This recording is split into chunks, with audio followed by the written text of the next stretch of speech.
నా పేరు కె సరస్వతి అండి. ఖమ్మం జిల్లా. ఈ యాదవరకు కాడ నడవలేకపోయేది. అయితే మా ఊడు చేసుకున్నాం, మా ఇద్దరు ముగ్గురు చేసుకున్నారు. ఆ తర్వాత నేను కూడా చూపించుకున్నా ఖమ్మంలో డాక్టర్ తోటి చూపించుకుంటే ఇంకా ఇక్కడ రమ్మన్నారు, ఆపరేషన్ రమ్మని చెప్పారు. మా మదర్కి నిల్చోలేని పొజిషన్లో ఒక అడుగు తీసి అడుగు వేయలేనటువంటి పరిస్థితిలో డాక్టర్ రాంప్రసాద్ గారి దగ్గరికి చూపించుకోవడానికి వెళ్ళాం కన్సల్టేషన్కి. శ్రీశ్రీ హోలిస్టిక్ హాస్పిటల్ హైదరాబాద్కి రమ్మని చెప్పారు. వచ్చి ఇక్కడికి రాగానే సర్జరీ జరిగింది. ఈ హాస్పిటల్లో అన్ని సౌకర్యాలు బాగున్నాయి. Nursing care and hospital cleanliness కానీ అన్నీ చాలా బాగున్నాయి.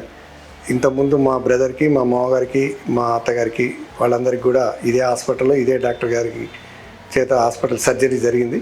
వాళ్ళంతా ఇప్పుడు మంచిగా నడగలుగుతున్నారు కాబట్టి మేము కూడా ఇక్కడ ప్రిఫర్ చేసి ఇక్కడికి వచ్చాం. మొత్తం మీద ఆపరేషన్ సక్సెస్ఫుల్గా జరిగి ఇప్పుడు she able to walk. Saraswati ఆవిడ ఖమ్మం నుంచి she has got a severe osteoarthritis of the knee. అంటే బాగా అరిగిపోయింది, మోకాలు మొత్తం అరిగిపోయింది. నార్మల్ గా మన దగ్గరికి వచ్చే వాళ్ళందరూ దొడ్డు కాళ్ళతో వస్తారు. దొడ్డు కాలు అంటే ఇట్లా వంగి ఉంటాయి, కానీ ఈవిడకి ఇలా వంగిపోయింది. అంటే అవుట్ సైడ్ అంటే మన మోకాలు చూసుకుంటే మోకాలకి బయట భాగం అరిగిపోయి వంకరపోతుంది. ఇలాంటి వాళ్ళకి చేయడం చాలా కష్టం. ఈమెకి 2 మోకాలు ఒకేసారి చేసి 3 రోజులు అయింది. ఆమె బాగా టాలరేట్ చేసింది. She did very well and she was walking with in day 1. అంటే మొదటి రోజు నుంచి బ్రహ్మాండంగా నడుస్తుంది. ఇది 3వ రోజు ఈమె డిశ్చార్జ్ అయ్యి వెళ్ళిపోతా ఉంది ఖమ్మంకి.